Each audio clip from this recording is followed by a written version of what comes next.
Donald Trumpil on Iraani suhtes uus plaan küpsenud ja see on leebelt öeldes üllatav. USA ja Iraani vaheline sõda on praegu peatatud mitte niisama. Trump tühistas reedel massiivse rünnakuplaanid Iraani vastu, millest ta ise eelmisel päeval rääkis.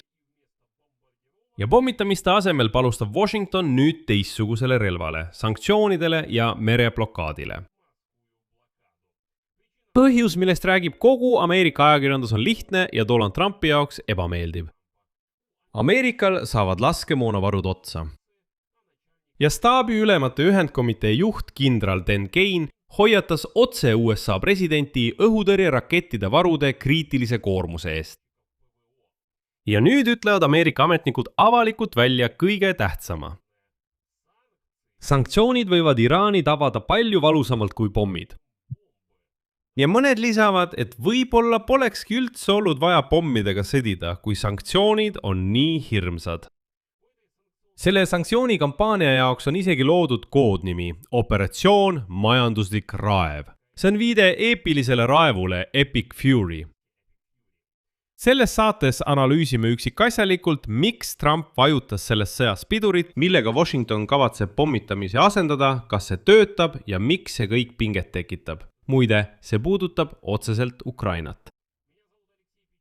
Minu nimena Aleksei Petši, arutame seda teemat koos. Aga enne kui alustame, palun tellige see YouTube'i kanal. Me liigume 300 000 tellija poole. Seega olen tänulik just teie tellimuse eest. Nii et juba mitu päeva on USA pommitamised Iraani vastu pausil. Juba reedel, 24. juulil, ütles Trump Axiosile antud intervjuus, et ta kaalub massiivset rünnakut Iraani vastu ja on sellise otsuse tegemisele lähedal. Kuid juba nädalavahetusel muutis ta neid plaane järsult. Tema enda versiooni kohaselt, mille ta esitas juba esmaspäeval, põhjuseks oli vahendajate palve mitte sõdida. Kusagil oleme seda juba kuulnud. Tsitaat Trumpilt. Kõik, kes osalevad kontaktides Iraaniga, palusid mul mitte tulistada. Ja tema arvates tahavad iraanlased kindlasti mingit tehingut sõlmida. Üldiselt käib kõik tsükliliselt ja me oleme seda juba kogenud. Trump on juba kinnitanud, et ta peatas pommitamised või muutis oma meelt oma ultimaatumite osas, väites, et seda palusid temalt Lähis-Ida liitlased, eriti Pärsia lahe riigid. Aga tegelikult ütlesid need monarhid hiljem otse, et millest üldse jutt käib. Me ei ole kelleltki midagi palunud. Kuid selle diplomaatilise versiooni taga on teine, tõeline põhjus selle pausi jaoks. Nagu teatas ajaleht New York Times, lükkas Trump rünnakud edasi relvavarude pärast tekkinud murede tõttu.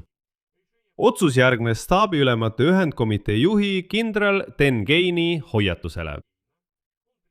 Ta hoiatas USA presidenti Ameerika relvavarudele langeva koormuse pärast USA armee keskväe juhatuse vastutusalas, eriti õhutõrje püüdurrakettide varude pärast. Aga just selle keskväe juhatuse ülem admiral Brad Cooper soovitas hoopis peatada pommitamised Hormuzi väina ümbruses, sest operatsioon on jõudnud oma tõhususe piirini.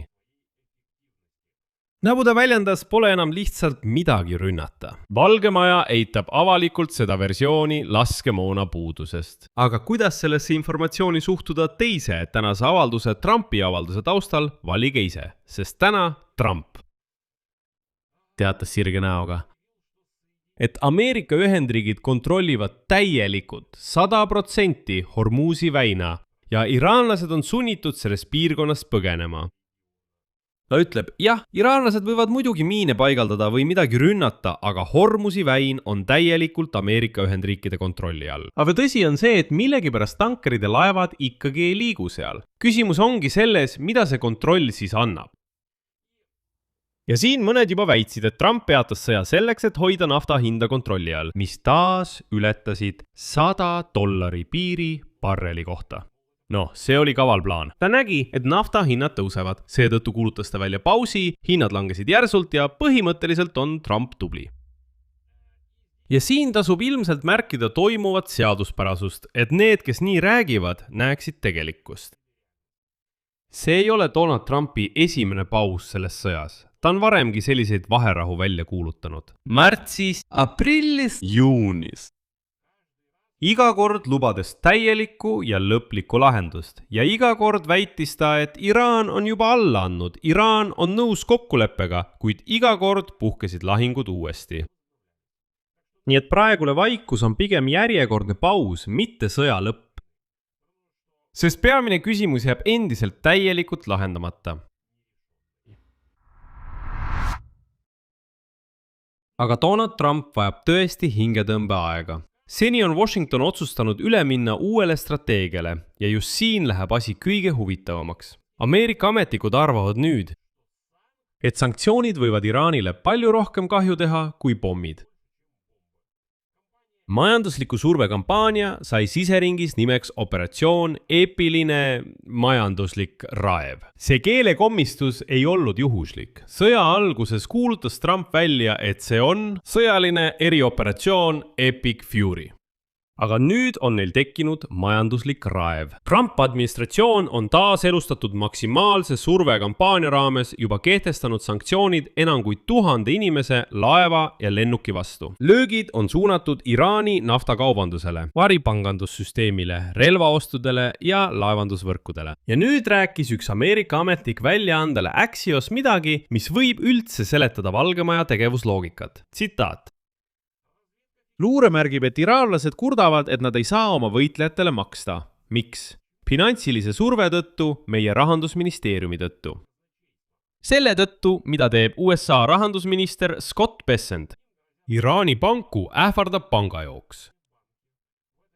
Selles tohutus naftarikas riigis on bensiinipuudus. Nad kardavad USA rahandusministeeriumi rohkem kui kaitseministeeriumi. Just selles filmis. See ongi uue strateegia tuum. Iraan, kellel on kütusepuudus omaenda naftariigis ja keda ähvardab pangapaanika, ameeriklaste hinnangul kardab ta rahanduslikku lööki rohkem kui rakette. See tähendab, et loogika seisneb selles, et nüüd loodavad Ameerika Ühendriigid mässule Iraani sees ja et sõdurid ilma rahata ei hakka sõdima ning rahvas läheb panku ründama. No, võtavad kuidagi sularaha välja, sest plaani kohaselt peaks pangandussüsteem täielikult kokku kukkuma.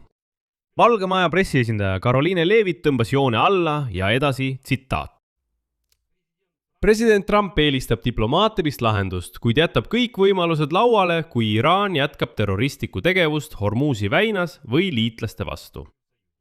Koos edukate sanktsioonidega, mis on Iraani majandust nõrgestanud ja 13 järjestikuse päeva rünnakutega. Iraanil oleks mõistlik töötada läbirääkimiste kokkuleppe nimel, muidu nad ei tea, mis võib juhtuda. Aga sellisel strateegial on USA jaoks ka ohtlik tagajärg. Teine Ameerika ametnik tunnistas väljaandele Axios otse, tsiteerin. Sanktsioonid ja mereblokaad toovad Teherani märksa aeglasemalt läbirääkimiste laua taha. Kui ulatuslik pommitamiskampaania, mille sanktsioneerimisest Trump seni keeldus. Ja see venitatud ajakava võib probleemi süvendada, vabariiklaste poliitilisi probleeme. Nad peavad kaitsma ebapopulaarset sõda ja kõrgeid bensiinikütuse hindu kuni vahevalimisteni. Ja numbrid on siin Donald Trumpi ja tema vabariikliku partei vastu. Väljaanne The Hill kirjutab, et bensiini hind Ameerika Ühendriikides on umbes 60 senti kõrgem kui samal ajal, samal perioodil aastal 2024, ehk siis Joe Bideni ajal. Keskmiselt on hind praegu $4 ja 11 senti galloni kohta. See on Ameerika keskmine hind. Aga keskmised elektriarved 2026. Aasta esimese 5 kuu jooksul olid umbes 12 võrra kõrgemad kui aasta varem. See tähendab, et sõda mõjutab Ameerikaste rahakotte otse enne kongressi valimisi. Samal ajal analüüsib CNN Trumpi võimalusi ja näitab, miks igaüks neist on halb. Esimene variant on pikendada Iraani sadamate majanduslikku blokaadi, et lämmatada islami revolutsiooni kaardiväe rahastamist. Miinus selle juures on see, et see võtab nädalaid või isegi kuid. ja see ei pruugi ikkagi Teherani seisukohta muuta, sest Teheran on juba 40 aastat sanktsioonide all olnud. Ja Iraan tõenäoliselt vastab sellele, alustades taas rünnakuid tankerite vastu Hormuzi väinas, mis tõstab taas hindu ja suurendab poliitilist survet USA's. Ja teine võimalus on proovida taaserustada kokku varisenud vaherahumemorandum, kuid Teheran ei nõustu enne, kui saab selle, mille nimel ta kogu selle ettevõtmise alustas. Õiguse reguleerida ja rahaks teha läbipääsu Hormuzi väina kaudu. Kuidas Iraan reageerib Valge Maja uuele strateegiale? Iraan käitub demonstratiivselt nii, nagu ta poleks midagi kaotanud. Esiteks eitab Iraan avalikult läbirääkimisi ameeriklastega. Trump väitis sõna otseses mõttes esmaspäeval, et Teheran palus kohtumist tulevase kokkuleppe arutamiseks. Ja samal päeval lükkas Iraani välisministeeriumi pressiesindaja Ismail Bagai selle ümber, öeldes, meil ei toimu ameeriklastega üldse mingeid läbirääkimisi. Ta kinnitab, et need läbirääkimised peetakse ainult Omaaniga ja need puudutavad üksnes turvalisust Hormuzi väinas, mitte mingit tehingut Ameerikaga. Teiseks on Hormuzi väin endiselt suletud. Ametlike andmete kohaselt läbis pühapäeval väina vaid 7 laeva ja mis oluline, kõik mööda põhjapoolset Iraani marsruuti. See tähendab, et Iraani nõudmised toimivad ja USA ei saa selle vastu midagi teha. Kuigi, kordan veel kord, täna teatas Donald Trump, et Hormuzi väin on täielikult Ameerika Ühendriikide kontrolli all. Nagu, ärge uskuge neid iraanlasi. Ameeriklased kontrollivad Hormuzi väina. Kõik on seal korras. Te lihtsalt ärge vaadake uudiseid, ärge lugege uudiseid, sulgege silmad ja proovige uskuda Donald Trumpi. Hormuzi väin on täielikult USA kontrolli all. Aga mingil põhjusel laevad seal üldse ei liigu ja need, mis liiguvad ainult Iraani marsruudil. Miks see nii on, kui väin on USA kontrolli all? Trump ei selgita. Kolmandaks, sõda levib. Isegi pausi ajal teatavad Iraani naabrid uutest droonirünnakutest. Iraani proksijõud, Jeemeni hutid ja Iraani-meelsed relvarühmitused Iraagis jätkavad rünnakuid Saudi Araabia vastu. See tähendab, et paus rünnakutes Iraani enda vastu ei tähenda rahu piirkonnas. Vastupidi, Iraan kasutab seda pausi, et oma proksijõude piirkonnas aktiveerida. Samal ajal annab Donald Trump ise mõista, et paus ei kesta igavesti. Ta teatas, et on valmis otsustavateks sõjalisteks sammudeks, kui läbirääkimised ebaõnnestuvad. Tuletan meelde, et sama ütles ta ka reedel. See tähendab, et pommitamisi ei ole täielikult tühistatud. Tema sõnul on need lihtsalt pausile pandud ähvardusega neid jätkata. Teisest küljest oleme selliseid Trumpi ähvardusi kuulnud juba 10 kordi ja iga kord ei juhtu midagi. Ja saate lõpus paar sõna sellest, miks see kõik puudutab otseselt Ukrainat. Siin on 2 peamist punkti. Esimene on raketitõrje, rakettide puudus. Kogu see lugu sõjapausiga algas sellest, et USA-l hakkavad õhutõrjeraketid otsa saama. Strateegiliste ja rahvusvaheliste uuringute keskuse andmetel Ameerika on kulutanud kuni poole mõnede oluliste tõrjerakettide varudest. Ja Patrioti tõrjeraketid on täpselt need, millega Ukraina tulistab alla Vene ballistilisi rakette, mis tabavad Ukraina linnu. Iga rakett, mis lastakse välja Pärsia lahe kohal, on rakett, mida Ukrainal hiljem ei ole. Ja Trump kasutas neid seal lihtsalt sadade kaupa. Teine punkt on Venemaa jälg. CNN andmetel teatas Zelenskõi pühapäeval, et Venemaa annab Iraanile luureandmeid, et rünnata Ameerika sõjalisi objekte Lähis-Idas.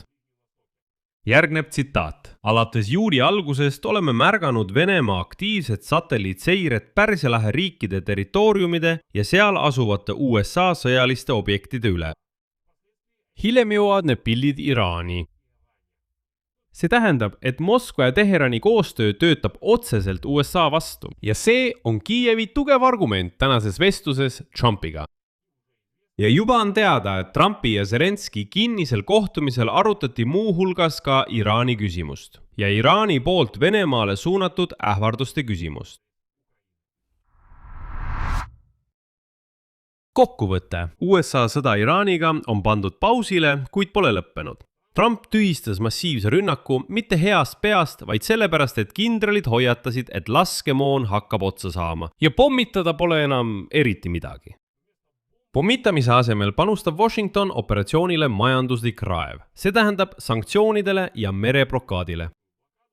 mis Ameerika ametnike arvates peaksid need Teherani rohkem hirmutama kui raketid. Väidetavalt ei suuda Iraan enam oma võitlejatele maksta. Teda ähvardab pangapaanika ja bensiinipuudus. Üldiselt panustatakse nüüd sotsiaalsele plahvatusele. Aga selle strateegial on oma hind. Sanktsioonid toimuvad kuude, mitte päevade jooksul. Ja Hormuzi väin jääb suletuks, nafta ja bensiin Ameerika Ühendriikides kallinevad ning see kõik avaldab survet vabariiklastele enne vahevalimisi. Iraan eitab igasuguseid läbirääkimisi ameeriklastega. Hoiab Hormuzi väina suletuna ja jätkab oma proksijõudude kaudu sõda piirkonnas. Ja Trump ähvardab naasta rünnakute juurde, kui läbirääkimised ebaõnnestuvad. Need ongi need samad läbirääkimised, mida tegelikult ei ole. Lühidalt praegu on paus ja mis homme saab, tundub, et isegi Trump ise ei tea ning tegutseb lihtsalt olukorrast lähtuvalt, mitte mingisuguse strateegia järgi. Ja see on sellest sõjast väga halb järeldus. Kui sõda peetakse ilma strateegiata ja otsuseid tehakse lihtsalt olukorrast lähtuvalt, siis lõpeb see väga halvasti sellele, kes selle sõja algatas. Siia panen 3 punkti, kirjutage oma arvamus ja järeldused selle saate kommentaaridesse. Tellige kanal, vajutage kellukesele ja ärge unustage laiki panna. Kui soovite selle YouTube'i kanali tööd toetada, olen teile tänulik. Seda saab teha, tehes rahalise annetuse ükskõik millise summa ulatuses, kasutades selle video kirjelduses olevaid linke ja rekvisiite. Sellega on kõik. Hoolitsege enda eest. Kõigile head aega!